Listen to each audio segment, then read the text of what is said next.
Instant breakfast, easy breakfast rava dosa. నార్మల్గా దోశ వేయాలంటే ముందు రోజు బోలెడు ప్రిపరేషన్. అలా కాకుండా అప్పటికప్పుడు ఇన్స్టెంట్ దోశ, అది కూడా రుచిగా ఉండాలంటే ఈ రవ్వ దోశ రుచి చూడాల్సిందే. ఇకపోతే రవ్వ దోశ వేయడంలో ఫెయిల్ అవుతుంటే పర్ఫెక్ట్ క్రిస్పీ రవ్వ దోశ కోసం మంచి టిప్స్తో ఇవాళ రెసిపీ చూసేద్దాం. కొబ్బరి చట్నీ, పల్లీ చట్నీ, టమోటా చట్నీ, ఏ చట్నీతో అయినా ఒక దోశకి 4 దోశలు లాగించేస్తారు అంతే. ముందుగా ఒక మిక్సింగ్ బౌల్ తీసుకొని దోశలు ఎన్ని కావాలో అంత దోశ బ్యాటర్ని రెడీ చేసుకోవాలి. 1 కప్పు దాకా బొంబాయి రవ్వ, సూజీ రవ్వ, ఉప్మా రవ్వ అంటారు కదా, అది వేసుకోవాలి. ఈ కప్పు కొలత అనేది మనం టీ తాగే స్టీల్ గ్లాస్ చిన్న టీ కప్పు ఉంటుంది కదా, ఆ కప్పుతో 2 గ్లాసుల రవ్వ తీసుకున్న అదే కప్పుతో సగం కప్పు బియ్యం పిండి వేసుకోవాలి. రవ్వ బియ్యం పిండి తీసుకున్న ఇదే కప్పుతో బియ్యం పిండిలో సగం అంటే 1/4 భాగం మైదా తీసుకోవాలి. 1 కప్పు రవ్వలో సగం బియ్యం పిండి, ఆ బియ్యం పిండిలో సగం మైదా. ఈ కొలత ప్రకారం 10 దోశలు అవుతాయి. ఈ లెక్కన దోశలు ఎన్ని కావాలో అంత పిండి ఇక్కడ తీసుకోవచ్చు.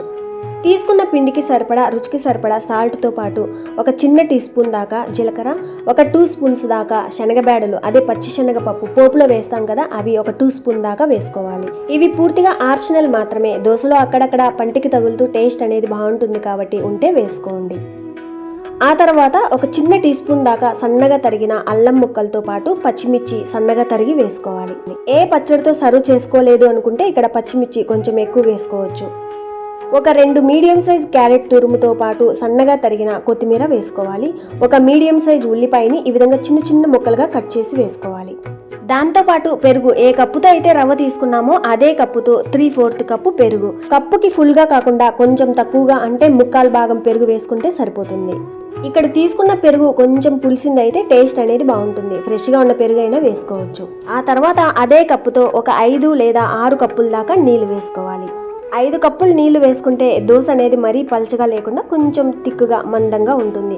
అదే 6 కప్పులు నీళ్లు వేసుకుంటే దోశ పల్చగా ఉంటుంది. దోశ ఎలా కావాలో దాన్ని బట్టి ఇక్కడ తగినన్ని నీళ్లు వేసుకోవచ్చు. రవ్వ దోశ అంటేనే పల్చగా ఉంటుంది కాబట్టి ఫస్ట్ పాయింట్, మన బ్యాటర్ అనేది పల్చగా లూజ్గా ఉండాలి, పల్చటి మజ్జిగలాగా.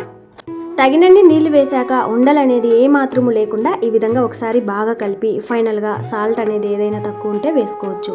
ఒకవేళ స్పైసీగా కావాలి, ఏ చట్నీతో సర్వ్ చేసుకోలేదు అనుకుంటే కావలసినంత పచ్చిమిర్చి కారానికి తగ్గట్టు ఇక్కడ వేసుకోవచ్చు. ఫైనల్గా చూడండి, బ్యాటర్ కన్సిస్టెన్సీ అనేది దోశ వేయడానికి ఈ విధంగా ఉండాలి. ఇందులో వేసిన రవ్వ అనేది నానడానికి ఒక 15 నిమిషాల దాకా పక్కన పెట్టుకోవాలి. ఈ రవ్వ నానేలోపు ఎందులోకి సర్వ్ చేసుకుంటున్నామో ఆ పచ్చడి రెడీ చేసుకుంటే సరిపోతుంది. ఒక 10-15 నిమిషాలు చాలు. 15 నిమిషాల తర్వాత చూస్తే రవ్వ అనేది కిందికి వెళ్ళిపోయి నీళ్ళు అనేవి పైన తేటలాగా తేలుతుంది. ఆ తర్వాత ఈ విధంగా ఒకసారి బాగా కలిపి దోశ వేసే ప్రతిసారి కూడా ఈ విధంగా ఒకసారి బాగా కలిపిన తర్వాత దోశ వేసుకోవాలి.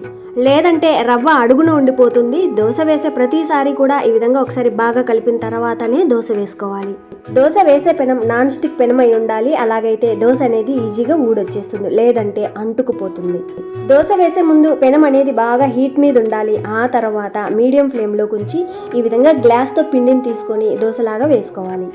ఫస్ట్ టైం చేసే వాళ్ళకైతే అంత గాబరా పడాల్సిన అవసరం లేదు. ఒక దోశ వేస్తే రెండో దోశ ఎలా వేయాలి అనేది ఒక ఐడియా వచ్చేస్తుంది, ఈజీగా వేసేయచ్చు. ఇక్కడ గుర్తుంది కదా, దోశ వేసే ప్రతిసారి దోశ బ్యాటర్ని బాగా కలిపి వెంటనే దోశ వేసుకోవాలి, లేదంటే రవ్వ అడుగుకి వెళ్ళిపోతుంది. దోశ వేసిన వెంటనే ఇప్పుడు ఉల్లిపాయ ముక్కల్ని చిన్న ముక్కలుగా కట్ చేసి వేసుకోవాలి.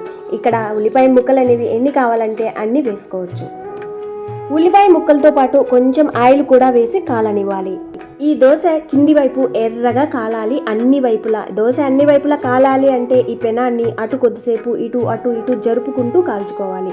అలా కాలాలి అంటే కొంచెం టైం పడుతుంది, కొంచెం ఓపిక, కొంచెం సహనం ఉండాలి. ఇక్కడ సెకండ్ పాయింట్, తుత్తరెక్కువై తొందరపడి దోశను తీయడానికి సాహసాలు చేయకూడదు.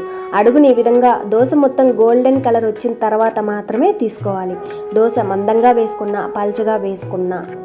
థర్డ్ పాయింట్, దోశ పెనానికి అంటుకుంటుంది అంటే దోశల పెనం సరిగ్గా లేకుండా ఉండాలి, లేదా దోశ సరిగ్గా కాలకుండా అయినా ఉండాలి. ఫైనల్గా మన క్రిస్పీ రవ్వ దోశ చూడ్డానికి ఈ విధంగా ఉంది అంటే పర్ఫెక్ట్ రవ్వ దోశ మనకు వచ్చేసినట్టే. ఈ కొలతలు టిప్స్ పాటించి ఒక్కసారి ఈ రవ్వ దోశ ట్రై చేసి చూడండి. చట్నీలు పచ్చళ్ళు కూడా అక్కర్లేదు, డైరెక్ట్గా లాగించేస్తారు. సరే, మరో సింపుల్ రెసిపీతో మళ్ళీ కలుద్దాం. Thank you for watching.